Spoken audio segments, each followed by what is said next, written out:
La temática principal será el tiempo muerto, concretamente soluciones tácticas. Y bueno, él os irá guiando a través pues, de diferentes contenidos, veréis algún vídeo, etcétera. Pero nada, te dejo todo tuyo, Gabo. Muchísimas gracias y a por todas. Pues muchas gracias, Adri. El placer es mío, como siempre, de poder colaborar con una federación tan activa y que, bueno, que solo hay que ver recientemente en las competiciones de los campeonatos de selecciones y la inmensa cantidad de jugadores, equipos en categoría FEB, que eso también hace mucho, dice mucho no solo de los clubes de formación, sino también de las apuestas de la federación y el buen hacer que venís haciendo. La temática creo que es un tema un pelín amplio, entonces lo que he decidido es pues intentar ejemplificarlo con supuestos prácticos que esta temporada hemos tenido que ir solventando. Más allá del tiempo muerto, es todo el trabajo que se hizo previamente. Será previamente, quiero decir, las semanas de entrenamiento, la construcción del modelo de juego, el scouting, y sobre eso versaré principalmente las charlas.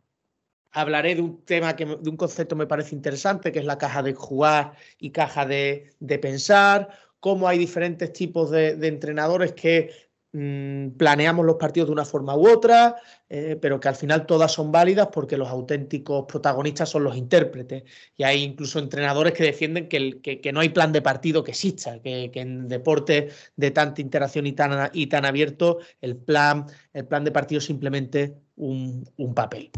¿Qué supuestos o qué contenidos trabajaremos? Pues bueno, trabajaremos sobre el plan de partido, qué rutinas seguimos antes de partido, cómo buscamos anticiparnos a las posibles respuestas del rival, cómo preparamos esas respuestas durante la semana, en función también del tipo de semana, porque aquí en la primera división sueca se tiende a jugar 2 partidos en semana, aunque luego hay semanas donde solo hay un partido, luego el calendario pega un salto, como dentro de 2 semanas nosotros antes del parón FIBA tenemos 2 semanas con un parón. Bueno, entonces jugamos con eso para la introducción de nuevas ideas, de nuevos conceptos, trabajar sobre básicos, que intentaré también en esta charla hablaros sobre ello. También hablaré de esa tipología de los tiempos muertos, porque al final no es lo mismo un tiempo muerto con el de estar cansado que un tiempo muerto con el objetivo de frenar al rival, un tiempo muerto para hacer correcciones y pegar ese tipo achuchón que se pega, tiempo muerto de finales de partido, de posesiones para dibujar una jugada. Entonces, en función del tipo de tiempo muerto, también la organización debe ser una u otra. Pero como ya os he dicho, creo que más allá de centrarme en la tipología de tiempo muerto, porque es verdad que hay muchos entrenadores que los utilizan de una forma u otra y la organización no sigue un patrón claro, y yo creo que ahí lo importante es tener claro el por qué y el para qué lo hacemos de una forma u otra. Yo me centraré mucho en esos ajustes tácticos que hemos venido haciendo en función de lo que nos hemos encontrado. Los tiempos muertos en esas jugadas de Ato, después de tiempo muerto, pues bueno, es lo típico que vemos en esos vídeos que ahora son tan manidos en las redes sociales. Y luego, al final de la charla, pues intentaré hacer una serie de reflexiones sobre, bueno, qué errores creo que se cometen en los tiempos muertos, la importancia del impacto y de que el jugador se involucre en esa toma de decisiones, aunque no podemos olvidar que el jugador no es un entrenador. Porque hoy lo hablaba y a modo de anécdota, pero que me parece muy interesante, hemos metido una serie de sistemas hechas para el partido de mañana y claro, hablando con los jugadores, pues, ellos no se sienten cómodos y dicen, bueno, pues esto no hay tiempo, no hay espacio, no hay... Y muchas veces hablamos mucho con el jugador, pero es que el jugador realmente tiende al egoísmo. Pocos jugadores te van a recomendar algo que a él individualmente le perjudique. ¿Qué quiero decir? Metemos ahora muchas salidas de indirectos porque recuperamos de lesión a un jugador. pues el base, que en nuestro equipo amasaba mucho el balón, tenía muchos tiros, ahora esa situación la ve ligeramente amenazada. Pues a él ya no le gusta tanto, aunque para el equipo creemos que sí. Entonces, muchas veces hay que hilar muy fino en cuanto a esas conversaciones, por así decirlo, con los jugadores, que yo siempre he sido muy defensor de ellos, pero creo que también el jugador es jugador y no entrenador. Entonces debemos buscar ese equilibrio. Al principio de la charla os he hablado de la caja de jugar y caja de pensar. ¿A qué hago referencia con esto? La caja de pensar es la caja donde el jugador debe aprender, y en todo proceso de aprendizaje hay, por así decirlo, un deterioro de la autoestima. ¿Qué quiero decir con esto? Bueno, que el jugador sabe que no sabe algo, y en ese proceso de mejora hay correcciones, hay momentos donde el jugador no se siente libre, se siente cohibido porque tiene que utilizar mucha energía mental para atender a unas cosas, no presta atención en otras. En definitiva, realmente está más pendiente de hacer lo que está aprendiendo bien que de jugar. Eso a principio de semana creo que es un elemento muy útil. ¿Por qué? Porque bueno, es la etapa de construcción, donde bueno, la carga mental puede ser muy alta, estamos muy lejos de la competición. En cambio, la caja de jugar es el día previo a partido y el día de partido, donde todo debe estar claro y donde hay que crear un clima muy cómodo de entrenamiento, un clima de confianza, de estado de activación óptimo, y era algo a lo que yo no le prestaba mucha atención hasta que tuve la suerte de trabajar con Genaro Díaz, y él hablaba de eso. Él los primeros 3 días de semana metía una caña de la hostia. Es decir, correcciones, parar continuamente, el jugador podría llegar incluso a la frustración en muchos casos. Pero en cambio, cuando ya se cruzaba esa línea, donde ya empezaba el partido, por así decirlo, era todo lo contrario. Recuerdo que el día de antes, un miércoles, un martes, bueno, el entrenamiento acabó antes, echamos a los jugadores, pero al día siguiente, como nuevo. Y tener esa capacidad al entrenador de diferenciar entre esas dos cajas, ¿no? De la caja de pensar y la caja de jugar. Y yo hice una actividad muy interesante la temporada pasada, donde los jugadores eran quienes llenaban qué para ellos era la caja de pensar y qué para ellos era la caja de jugar. Entonces, muchas veces cuando se generaban esos conflictos, esos problemas, recurríamos a eso, pero tíos, esto ya lo hemos hablado, nos hemos comprometido, la caja de jugar es esto, disfrutar, sentirse cómodo, pero la caja de pensar es esto otro, ¿no? El entrenamiento diario es esto otro. Creo que diferenciarlo me parece muy interesante. Una vez que queremos plantear el plan de partido, es importante diferenciar bueno, en los dos tipos de semanas que nosotros nos encontramos. Por ejemplo, en esta semana que ahora nos toca, nosotros, previo al partido que tenemos mañana, día 20 de enero, hemos tenido realmente 4 entrenamientos. En los entrenamientos de mañana, aunque aquí no aparezcan, solo aparece uno el martes, bueno, son más de un carácter voluntario o un carácter más de walkthrough, ¿no? de ir andando. Entonces, bueno, para preparar este partido tenemos 3-4 días. Para preparar el siguiente, que es también el viernes, tenemos domingo, lunes, martes, miércoles, jueves. Sí, que tenemos prácticamente 5 días de entrenamiento real. Pues claro, en esto construir es posible. Es decir, plantear alternativas que van más allá del mero partido. Plantear de cara a largo plazo. Nosotros aprovechamos este tipo de semanas para probar cosas que realmente nos interesan de cara al futuro, instaurar en el equipo. En cambio, en otro tipo de semanas, como la que vemos aquí, donde tenemos el viernes partido, lunes viaje, martes partido, miércoles viaje, viernes partido, martes viaje, viernes viaje y partido, que se acumulan tanto, no puedes construir. En esto es recuperarte y caja de jugar. Entonces, el plan de partido debe ser muy reducido, y ahora veremos algunos ejemplos donde nosotros hablamos casi de 3 de tres, de tres objetivos ofensivos, 3 objetivos defensivos y un impacto, que nosotros llamamos impacto emocional, que al jugador le quede claro que esa es la idea. Pero claro, en ese impacto muchas veces es abstracto. Nosotros hablamos de winner mentality. ¿Pero qué es la winner mentality? Pues a esa ensalada hay que darle una serie de ingredientes.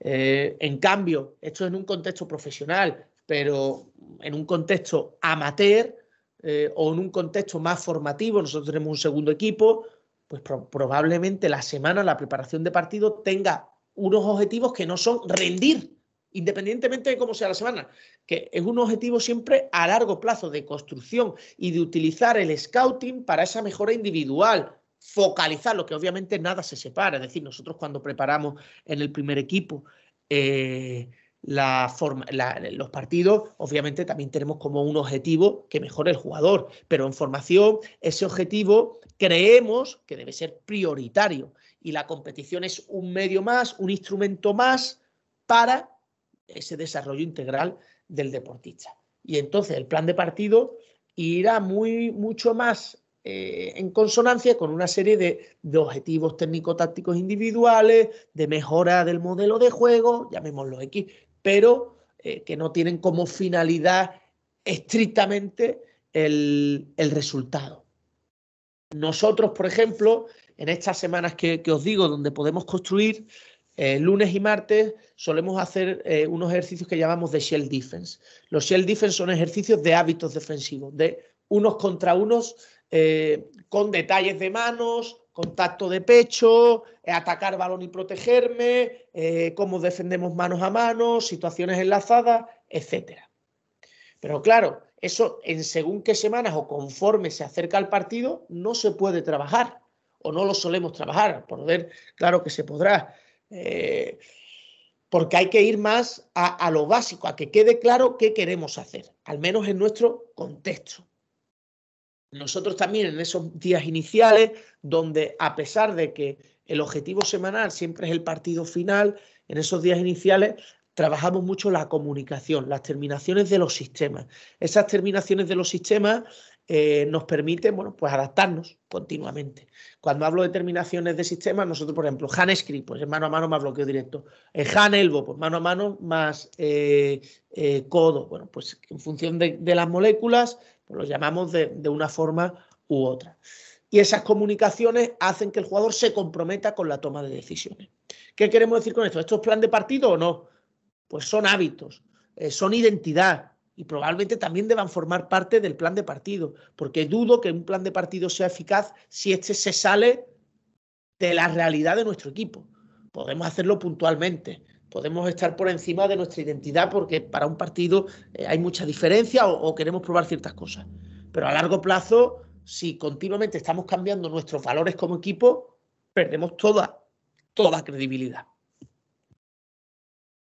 Sí, pasando a la siguiente, aquí tenemos un ejemplo de cómo preparamos nosotros ese plan de partido.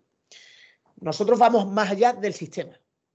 Es obvio que aquí tenéis, por ejemplo, a la derecha, tenemos todos los sistemas que captamos o los sistemas principales que ellos juegan. Y los vemos y planteamos soluciones tácticas. Pero claro, lo importante es la identidad de ese equipo.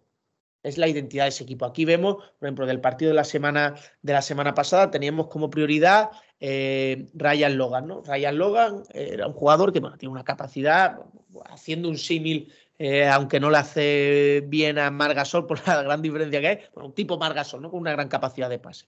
Pues bueno, nuestra norma era, con este jugador, independientemente del sistema, porque esa identidad va por encima del sistema, pues independiente del sistema, que ese jugador subiera el balón, que en ese subir el balón le desgastáramos, intentando provocar cambios de mano, y una vez que cruce medio campo, le obligamos a que suelte el balón y ya no le puede volver. ¿Por qué? Porque muchos sistemas empezaban en él. Aunque jugase como 4, empezaba con él casi subiendo el balón. Pues ese era un poco el objetivo.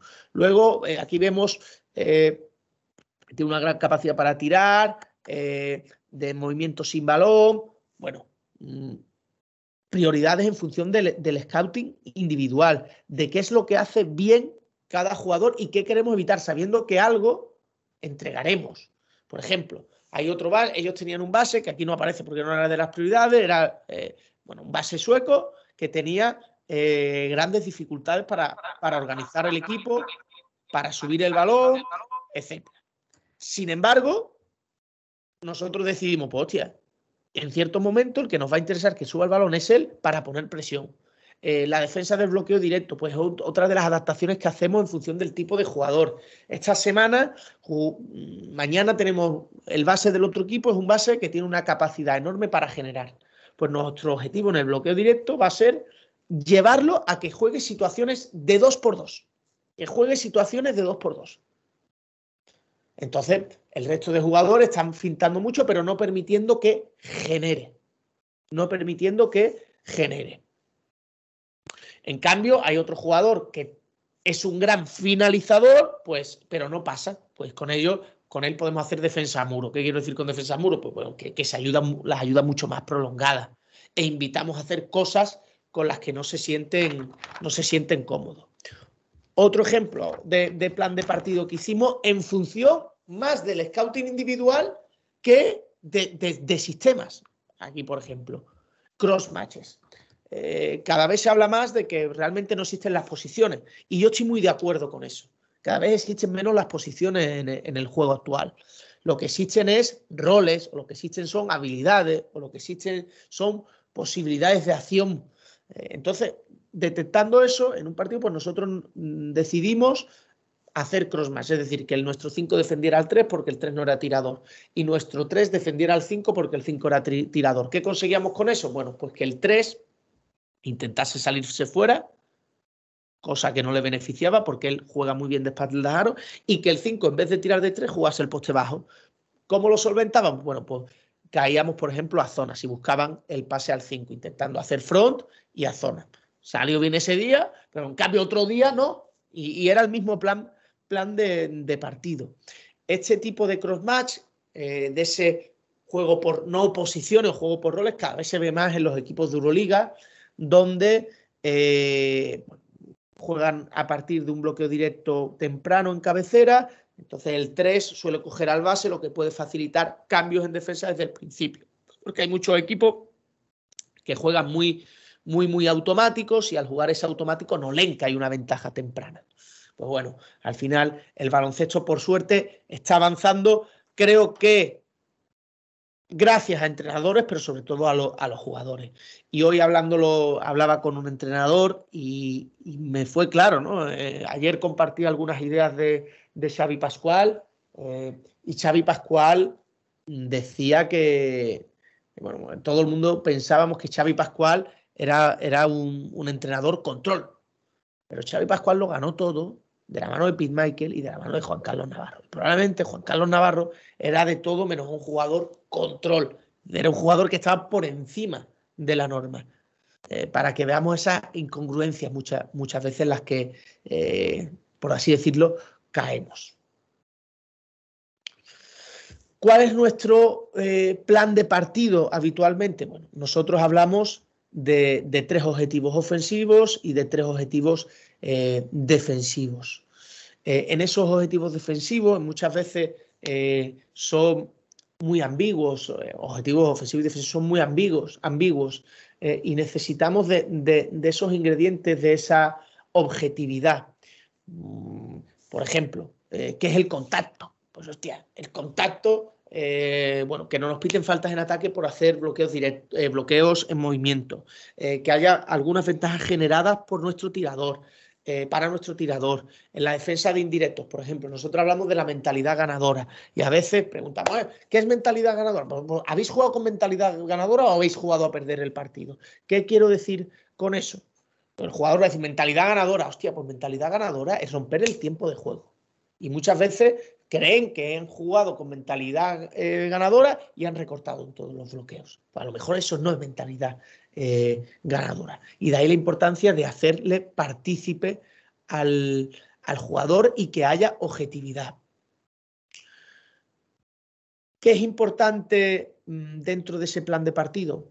Los impactos, las preguntas que iluminan. al jugador. Esas preguntas que probablemente sirvan para detectar una serie de problemas o una serie de posibles ventajas en el juego. Y además, esas preguntas, esa involucración en según qué decisiones, permite el compromiso en las decisiones. Como he dicho antes, no creo que haya que entregarle el poder al jugador, obviamente, pero sí involucrarlo para lograr ese compromiso y ser lo suficientemente inteligente como para evitar, aislar o no incluir determinadas ideas que sabemos que no son para el colectivo, sino que son más por el ego del jugador. Muchas veces en el scouting hablamos de los sistemas. Hostia, al final, ¿cuántos puntos consiguen de cada sistema? ¿Cuántas veces se consiguen anachas? Cuando hablamos del scouting individual del jugador, ¿en qué nos centramos? He visto, hoy nos llegó algún scouting que ahora veremos un ejemplo de uno de los rivales sobre nosotros. Hostia, eso realmente sirve, es decir, anota de 3. ¿Sirve eso? Es que eso lo sabemos. Sí, hay que ver las estadísticas, eso lo sabemos. Pero, ¿qué debemos observar con el scouting individual? Tendencia. Por ejemplo, ¿qué tipo de pase suele dar? ¿Qué tipo de pase es el que evita dar? ¿Cómo suele finalizar? Hacia derecha, hacia izquierda, el tipo de pase, coge el balón antes de dar el pase. Todo ese tipo de cosas nos va a permitir reaccionar defensivamente. Con el ejemplo que aparece aquí de Brooks y Barton son los ejemplos que os he mencionado anteriormente. Claves ofensivas y defensivas, que es lo que aparece ahí. Y dentro del scouting colectivo sí que hacemos especial hincapié en la fuerza con la que ellos atacan el rebote ofensivo. Intentamos controlar eso, porque nuestra defensa va a generar habitualmente malos tiros. Lo que no podemos generar es que lo que no podemos permitir es que permitir esas segundas opciones. Y ya por último, ¿cuáles son las formas más comunes de atacar? Nosotros contamos con una plataforma que es Hitstat, que nos da prácticamente toda la información en cuanto a la estadística. Luego lo importante es la interpretación que hagamos de esos datos. Ahora veremos voy a quitar el volumen porque no nos interesa, un ejemplo de un scout individual de un jugador. Aquí, como vemos, un jugador que no tira nada de 3. Pues bueno, aquí lo que hacemos es decir, vamos a ir under, pero presionando antes. ¿Por qué? Porque comete 4 pérdidas. Y el defensor de bloqueador irá agresivo. Es un jugador que no termina nada hacia izquierda, es todo derecha. Hostia, invitarle a su mano no dominante. Y ahora aquí veis el ejemplo de cómo lo desgranábamos en vídeo. Pick and roll muy predecible. ¿Qué queremos decir con predecible? Que tiende a coger el balón. Entonces, ahí nosotros, por ejemplo, ¿qué podríamos hacer aquí? Nosotros hacemos defensa next. ¿No? Este no somos nosotros, sino el scouting que hacíamos sobre nosotros. Si hacemos next, hay ayudas. En el momento que coge el balón, vuelvo con mi hombre. Y enseñar esos hábitos defensivos es fundamental en los equipos. Pick and roll. A derechas.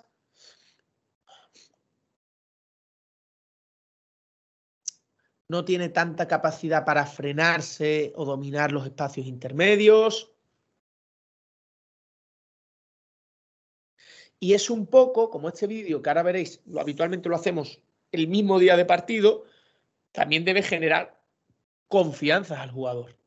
Confianza de que lo que estamos haciendo es lo que es y lo que nos va a llevar a ganar finalmente. Aunque muchas veces hacen cosas tan bien que hasta el propio entrenador nos enamoramos de él. Tiene gran verticalidad, pero si le hacíamos pensar, suele tender a la mala decisión. Bueno, pues uso de fintas. Ya os digo que intentamos ir más al scouting individual de 6 jugadores, 7 jugadores, que a los sistemas, para tener claro, en función de a quién estoy defendiendo, qué tipo de patrones o tendencias tienen.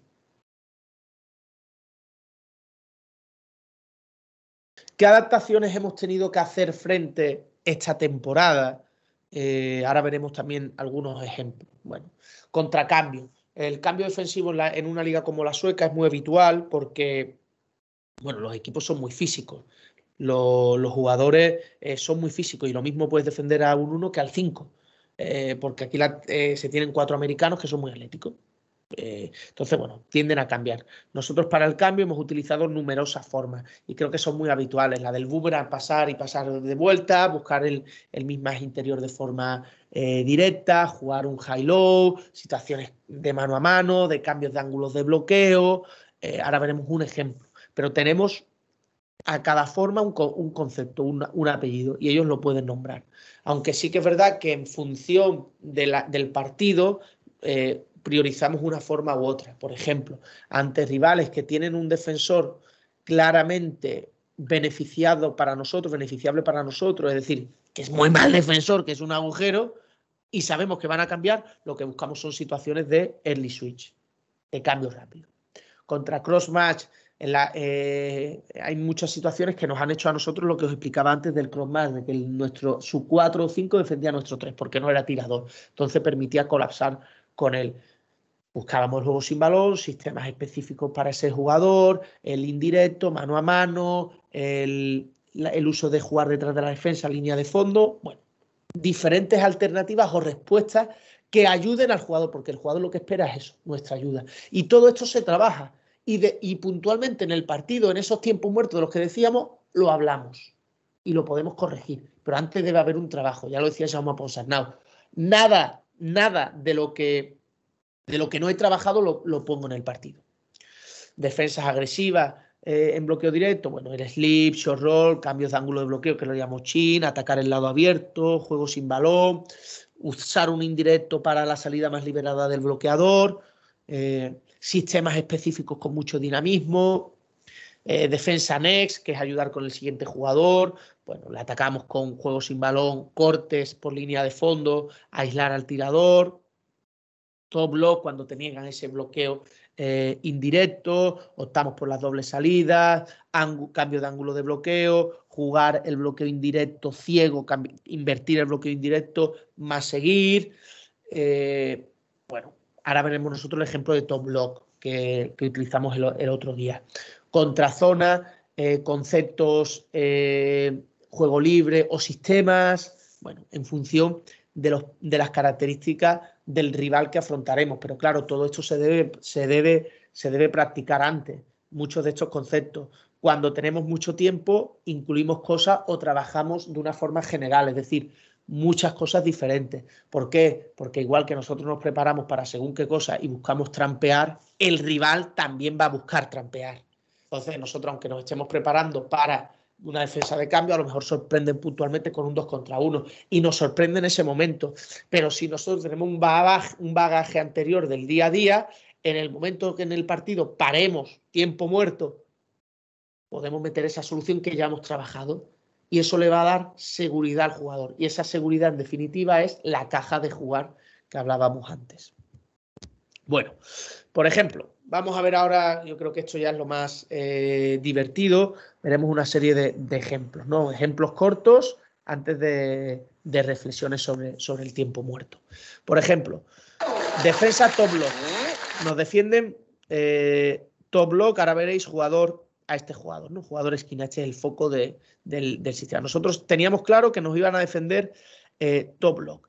Aquí veis cómo se prepara, aunque realmente no es top block, pero nuestro plan de partido era ese y era el primer periodo. Como veis, empezamos bastante mal porque empezamos 10 abajo.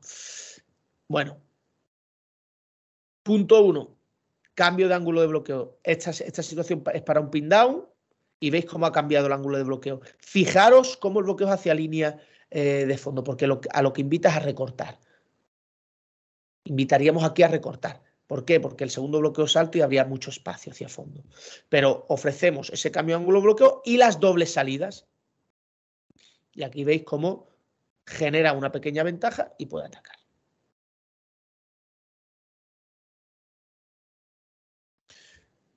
Más ejemplos de cosas a las que nos hemos enfrentado. Shoulder, contracambio. Hoy os pongo aquí respuestas que son un pelín diferentes, ¿no? a las tan manidas. Aquí vemos. Shoulder es para cambio defensivo, ¿vale? Es decir, se produce el cambio y lo atacamos con un segundo bloqueo directo o finta de bloqueo con exterior.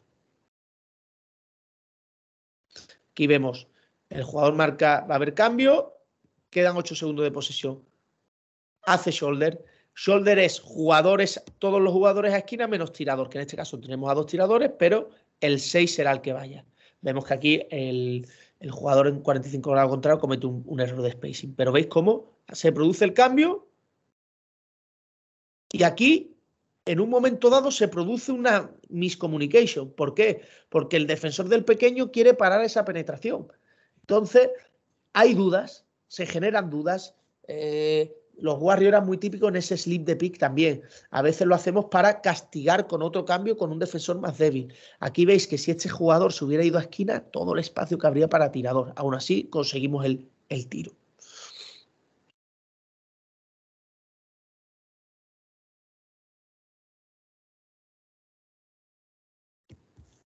Vale. Situaciones de cross match. El 3 es nuestro exterior, es el 3, ¿vale? Pero no es tirador. Vale. Situación, jugar. Aquí veis que la entrada es a partir de un mano a mano, recibe alto, a partir de mano a mano. Y aquí enlazábamos con, por ejemplo, un stagger aquí. ¿Por qué? Porque en ese stagger, al haber un jugador abajo, ya hay protegiendo mucho, ya hay una ligera ventaja. Bloqueo directo, otra opción. Mano a mano, otra opción. Aquí, como norma, a él que le decíamos, no parar el balón. No parar el balón. Cuando decimos no es tirador, que mirad la técnica que tiene, ¿eh? Lo que pasa es que tiene esa capacidad de, a veces mete. Y cuando tiene esa pila de autoestima alta, no hay quien lo pare. Pero nuestra norma aquí sería, más allá de castigar ese colapsar, pues a lo mejor aquí tenemos en tirador en esquina jugar un mano a mano aquí, que lo llamábamos contra. Donde en ese contra va el mano a mano protegiendo mucho balón para fijar, para sellar a este defensor.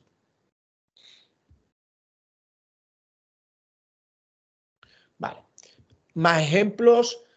Nos encontramos zonas. Nosotros hablamos de conceptos para el ataque contra zona, que es el juego en poste alto, jugar en línea de fondo, ocupación de esquina, una ventaja previa, sistemas mucho más generales, más conceptos o situaciones específicas para castigar esa zona. Aquí veis. Aquí veis un ejemplo de eso. Se fija el defensor, se defienden en zona. Es muy difícil que este jugador se vaya, porque este es el mejor jugador de la liga ahora mismo. Castigamos con el doble bloqueo. Y jugamos un spacing alto que alarga mucho más esas ayudas y lo dificulta mucho más.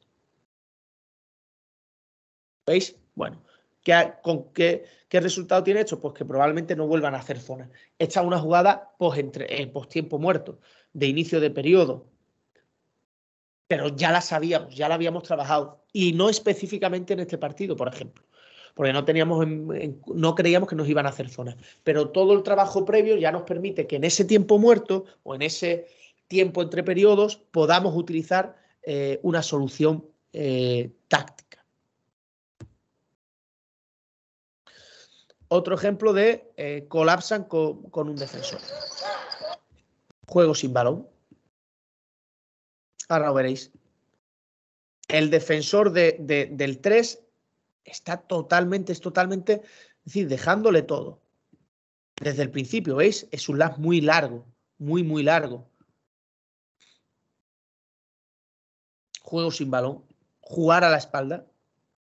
Y en ese jugar a la espalda tiene la capacidad de jugar por encima del aro, lo que dificulta esta segunda ayuda. Y si esta ayuda se queda tirador liberado.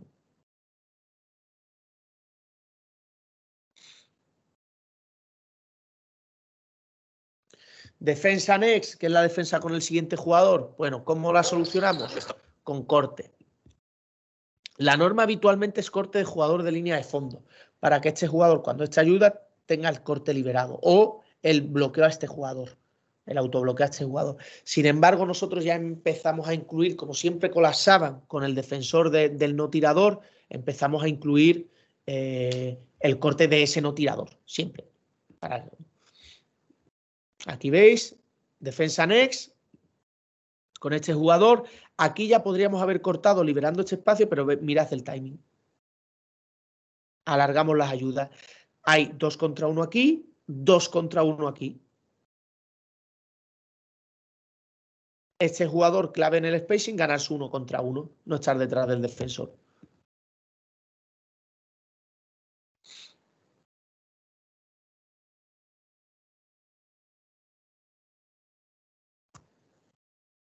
Luego, nosotros teníamos ventaja en el otro partido en este marcaje del jugador que está en línea de fondo. Teníamos una ventaja exterior, creíamos. Realmente lo que teníamos en mente era que este jugador de esquina defendería a él y este al otro jugador. Sin embargo, hicieron cross-match, como os hemos dicho, y aún así salió. ¿Por qué? Porque el scouting era que aquí se jugaba un cross-screen. Pero bueno, como veis, finta totalmente preparado, tiro liberado.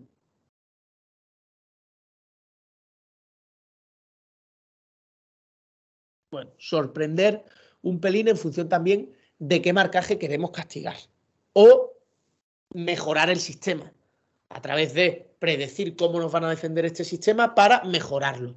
¿Nosotros qué solemos hacer? Bueno, trabajar sobre las defensas, sobre todo de bloqueo directo. Ahora veremos también cómo preparamos esos planes de partido, entre comillas.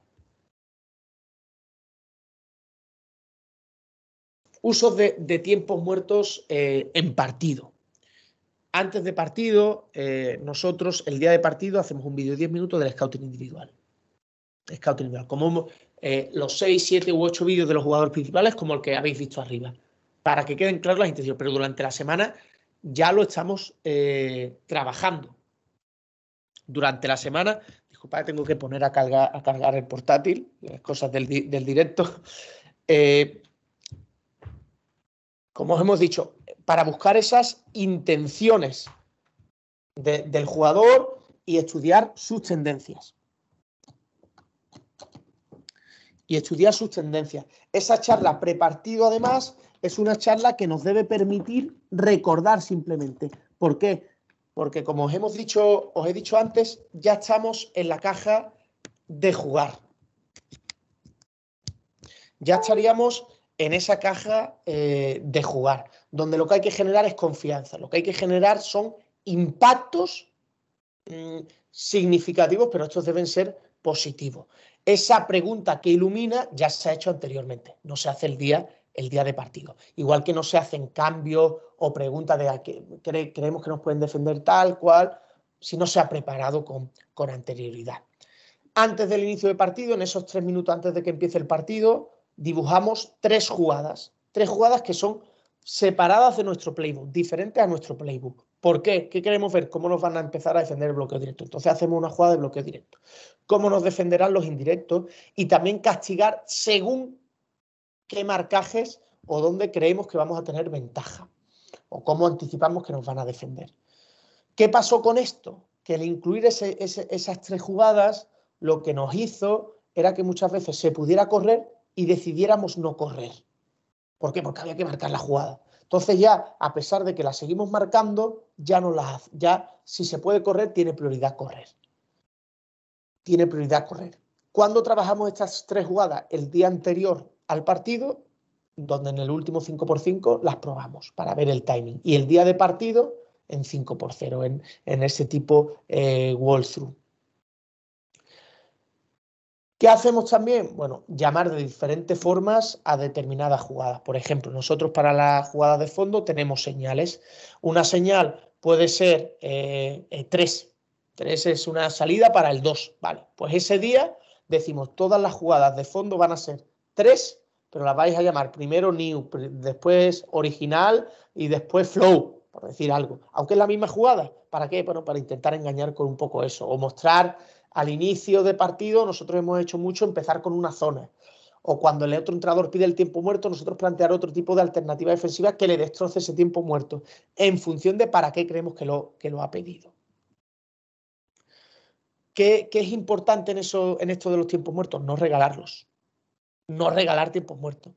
Muchas veces pedimos tiempo muerto cuando el balón lo tiene el rival. Creo que eso es un error. ¿Por qué? Porque se lo estamos dando. Le estamos dando para que piense algún tipo de acción. Otro tipo de cosas que solemos poner en práctica, pedirlos antes de los tiros libres. ¿Por qué? Bueno, así tiene que pensar en esos tiros libres. Piensa en lo que se le viene. También creo que en los tiempos muertos hay que evitar esas frases manidas, sobre todo a mediados de la temporada, cuando llevamos hacia el final. ¿Por qué? Pues si las cosas no están saliendo mal y el entrenador únicamente dice hay que echar huevos, hay que ponerle ganas, no hay que ir al rebote, pues el jugador, si eso no se le llena de contenido, probablemente lo vayamos perdiendo esa credibilidad. En cuanto a la organización de los tiempos muertos, creo que es importante empezar con algún pequeño impacto, muy corto, luego correcciones de tema defensivo y ya luego lo siguiente, que es el ataque. Y acabar con un mensaje dentro de lo que cabe positivo. Claro está que va muy en función del tipo de tiempo muerto y del por qué lo hemos pedido. Pero me hace mucha gracia que hay muchos entrenadores de ACB que parece que la frase la traen de casa. Que la frase la traemos de casa. Y yo creo que eso es un fallo. No podemos ser entrenadores de cine, ¿no? Hay que ser entrenadores de teatro, que tengamos la capacidad de improvisar. Y muy importante tener en cuenta la comunicación. ¿Qué pretendemos comunicar? Mañana nosotros, por ejemplo, no sabemos si va a faltar el jugador clave. Vale. Entonces lo que no podemos pensar es que si el jugador clave no viene, es obviamente más fácil para nosotros. Pero si nosotros llegamos al vestuario y decimos, bueno, este no viene, no penséis que va a ser fácil. Pues el jugador automáticamente piensa que va a ser fácil. Y hay que cambiar el mensaje y decir directamente es difícil, no sé. ¿Por qué?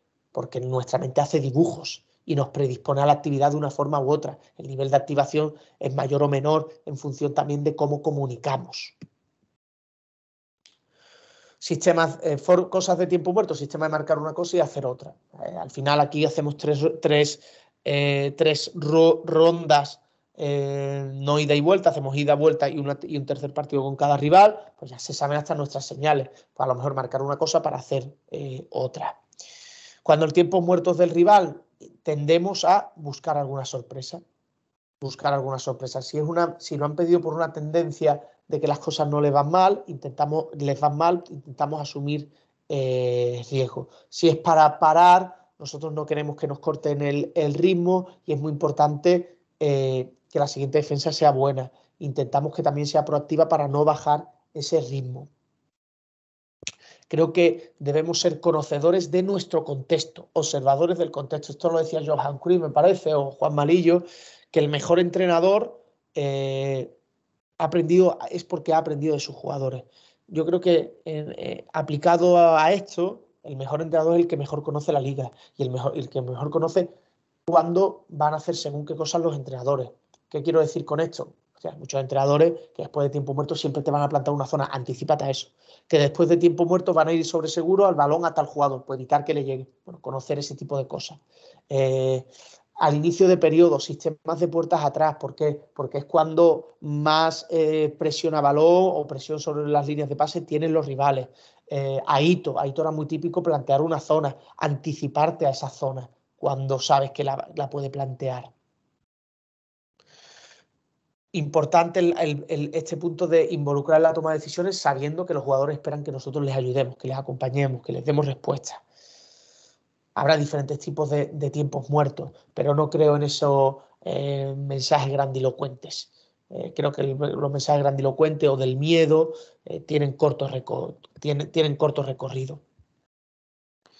Importante siempre que el jugador tenga presente el plan de partido, porque es el compromiso que él adquirió. Es el compromiso que todos hemos adquirido. Y muchas veces el plan de partido se ejecutará y sencillamente el rival es mejor. Pues no podemos hacer nada.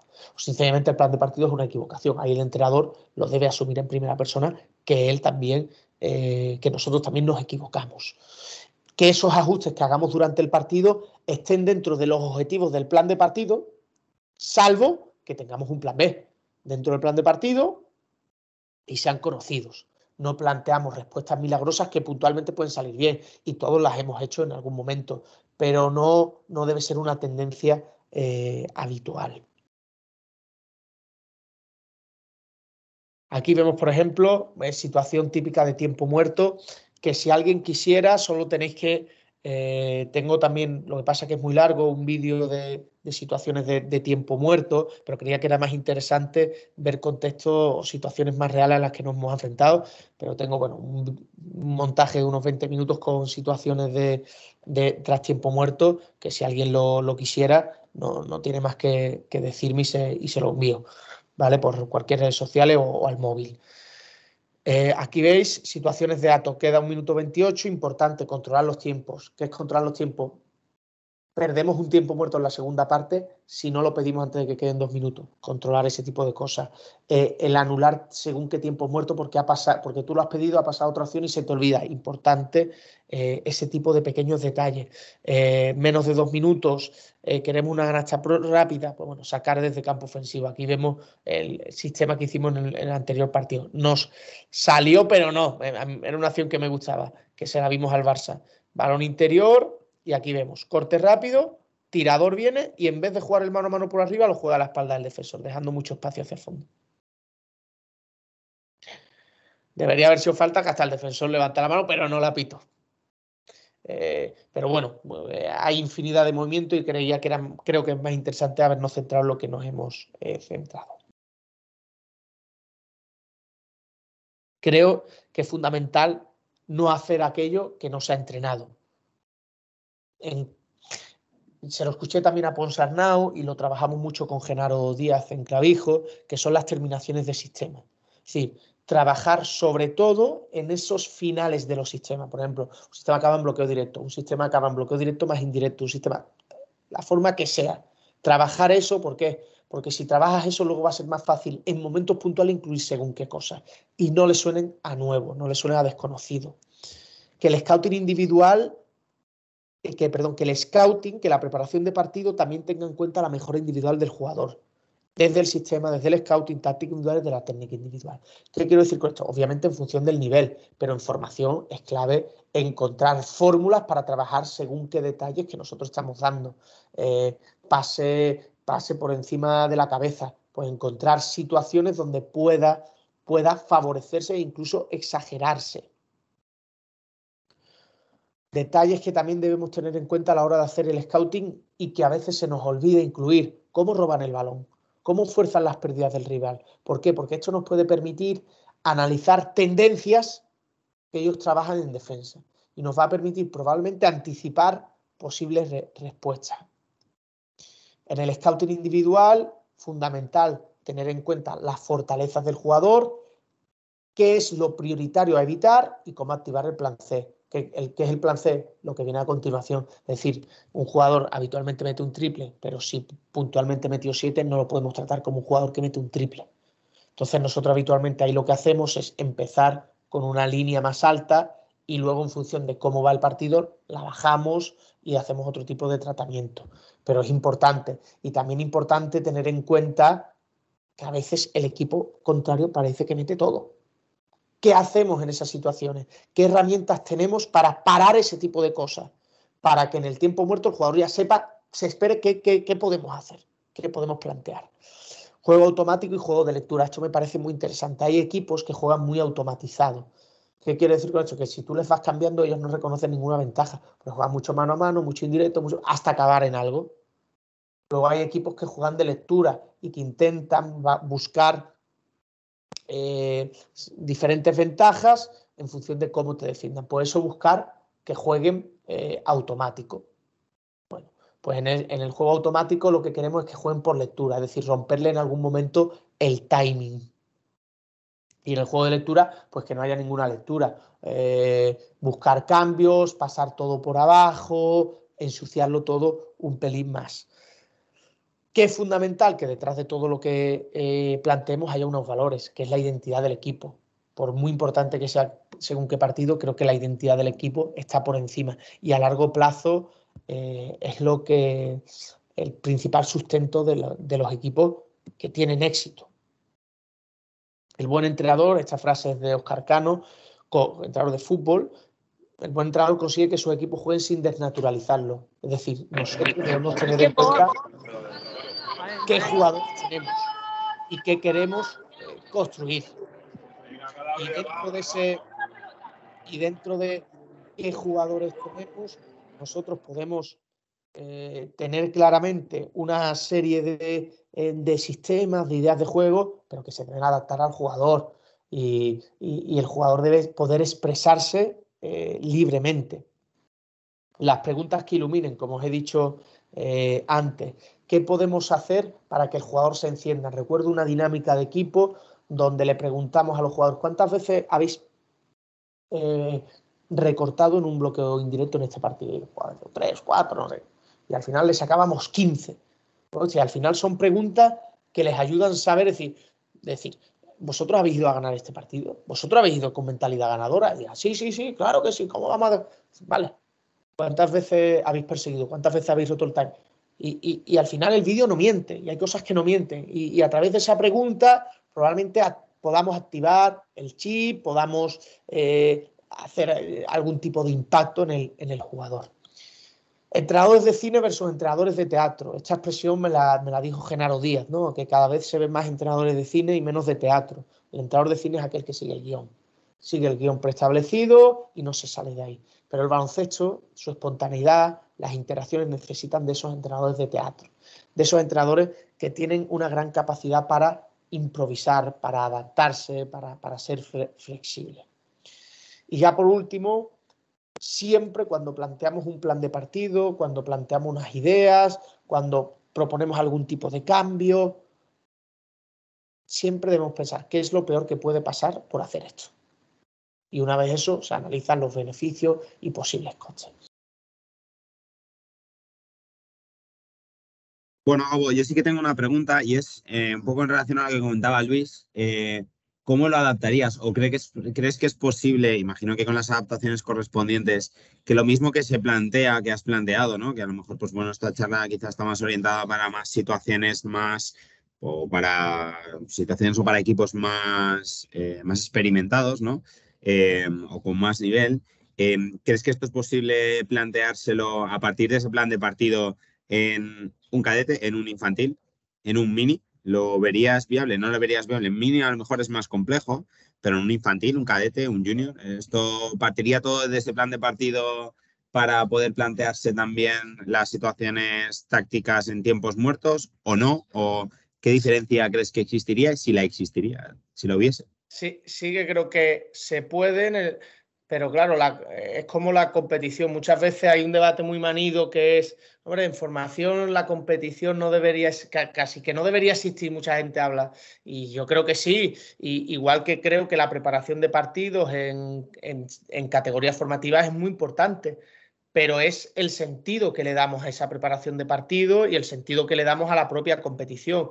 El valor que tiene la competición en categorías de rendimiento es diferente al que tiene en categorías formativas. Creo que en categoría formativa el plan de partido debe ser una ayuda, un elemento fundamental para la mejora del jugador. Y quizás ese plan de partido deba ir más ligado a objetivos más propios de adquisición de una serie de conceptos, de puesta en práctica de recursos técnicos, que al ganar o no un partido. Y en muchas ocasiones, pues a lo mejor en formación a mí me gustaba mucho el tema de plantear objetivos individuales para ese partido y objetivos como equipo. Que esos objetivos van también en función de la categoría, es obvio que cada vez también tiene un peso la competición, porque a los chicos también les gusta ganar, pero creo que no debemos olvidar que estamos en un proceso de construcción del jugador. Entonces es fundamental que a esos planes de partido se le añadan los componentes de mejora necesarios, y la competición es el principal instrumento que tenemos para la mejora, porque es lo que más le gusta al niño. Y plantear diferentes situaciones que nosotros creemos que le van a hacer mejor al jugador en el futuro, al niño en el futuro, aunque en ese momento no nos conduzca a ganar, creo que es más importante que el ganar o perder en esas categorías. Y si hablásemos de las 3 ideas que tú le darías a un entrenador que, por ejemplo, va a empezar y se quiere plantear pues, una situación especial en algún momento concreto de oye, pues mira, es que tengo este partido, pero mira, voy a jugar a que en función de la situación que tengo en el partido, pues voy a intentar jugar una cosa u otra o eh, lo orientarías más a que tuviese que ser más relacionado con solo tu equipo, también con el otro, porque has hablado de las dos cosas, pero ¿por dónde empezarías? Si tú tuvieses que Sí, dar 3 consejos en línea y en progresión, ¿cómo los darías yo creo que y cuáles serían? lo propio. Nosotros en el segundo equipo que tenemos son chicos de 16 a 19 años. Su entrenador hace mucho el scouting del rival. Y nosotros le insistimos mucho en que lo fundamental es lo propio, el que el jugador se reconozca en el campo, en la pista y reconozca sus propios fallos. Entonces yo creo que en ese contexto es fundamental el auto-scouting, por así decirlo, o por llamarlo de alguna forma. Y a partir de ese auto-scouting, de esos planes de mejora, tú planteas los partidos de una forma u otra, mirando primero dentro de ti antes que fuera. Al menos desde mi punto de vista, aunque sí que es verdad que también depende mucho del contexto y de los momentos, porque entiendo que al final los campeonatos de España que ha habido ahora de selecciones, pues tienen un aliciente mucho más competitivo, son periodos cortos y probablemente sea muy diferente el planteamiento que se hace y se acerca mucho más al rendimiento que a lo puramente formativo. Pero sí que creo que en los niveles, que en estos niveles formativos, en contextos normales, deberíamos priorizar esa mejora desde ti y ya luego, por supuesto, complementarla con planes de partido y cómo a partir de nuestros recursos y la optimización de los mismos podemos hacer frente. Pero que por un partido dejemos de mejorar o trabajar una serie de hábitos que creemos que es importante para el futuro del jugador, creo que eso sería negativo, la verdad. Perfecto, Carlos, cuando quieras. Hola Gabo, hola a todos. Bueno, gracias por compartir, no solo hoy, sino siempre, que tu labor divulgativa es la hostia. Tengo una duda me parece un poco incongruente a veces lo que dice Paul Sarnau, que en general estoy muy de acuerdo, que siempre hay que hacer cosas que has entrenado. ¿No crees que a veces el plan de partido te puede fallar y tienes que recurrir a cosas, a improvisar? Y esto es un poco el entrenador de teatro, ¿no? Que dices. ¿Hasta qué punto, por ejemplo, las 3 jugadas estas que hacéis a principio de partido, Sí. las habéis entrenado previamente también? Sí, solemos, es decir, el día antes de partido es cuando las solemos trabajar en el propio entrenamiento, pero las dibujamos en uno de los dos equipos y las hacemos. Sí que es verdad que lo importante es decir que aunque tu plan de partido sea según qué determinadas cosas, dentro de tu forma de jugar, también tienes recursos suficientes para si te están castigando, no sé, situaciones de balón en el poste bajo, situaciones con el gran... Y eso no estaba dentro de tu plan de partido, pues tú recurres a tus básicos, aunque sea salirte un pelín de ese plan de partido. Y eso es un poco la flexibilidad que deben tener los equipos. Sí que hay una fina línea entre flexibilidad e improvisación.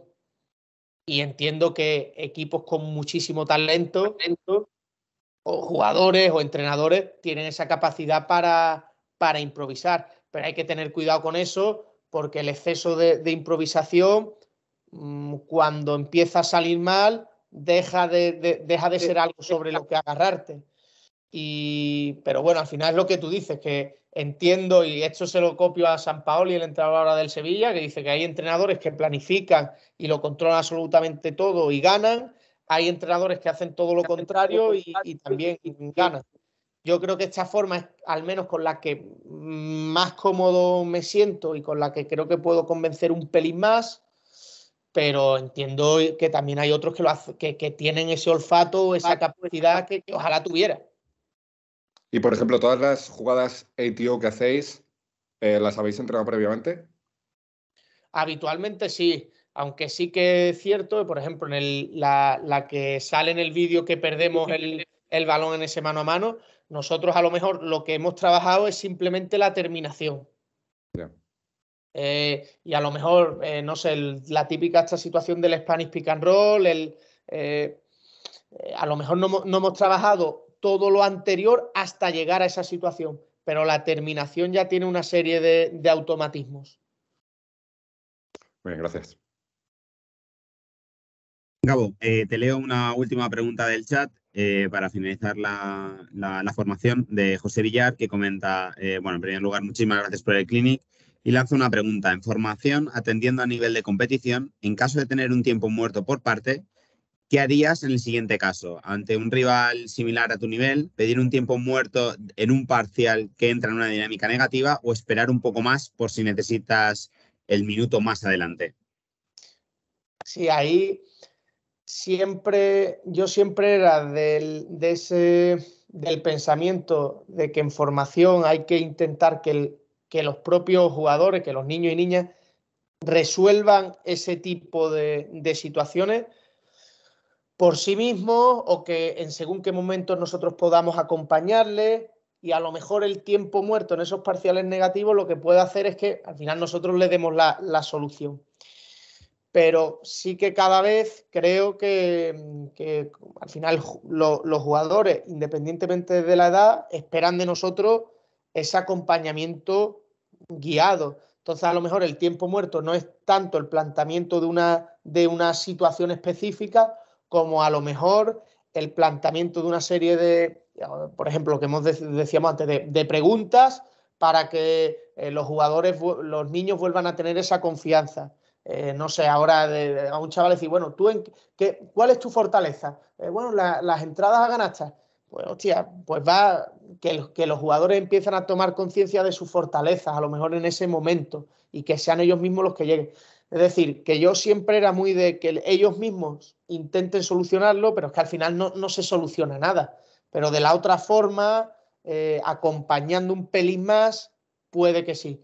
Pero ya te digo, siempre que creo que no hay una respuesta universal, y creo que es más que en función de los argumentos que hay para uno o para otra, con los que uno se sienta más cómodo y crea que le hace mejor a los niños. Yo ahora estoy mucho más por la labor esa de acompañar en ese proceso. Bueno, pues nada, pues con esto acabamos. Muchísimas gracias, Gabo, por la formación. La verdad que ha sido, vamos, espectacular, como siempre. Agradecidísimos de que podamos contar contigo para formaciones tanto online como a través del blog. La verdad que es un lujo y un placer. Gracias por tu disponibilidad siempre, por tus ganas, por tu ilusión, por transmitir, por ayudarnos a ser cada día mejores entrenadores. Así que nada, desde la Federación, millones de gracias de nuevo. Y a los demás, en breves, en las próximas semanas, lanzaremos el próximo bimestre de formación para todo aquel que esté interesado. Y Gabo, un fuerte abrazo a la distancia, que vaya todo muy bien y muchísimas gracias de nuevo. Muchísimas gracias a vosotros. Un fuerte abrazo.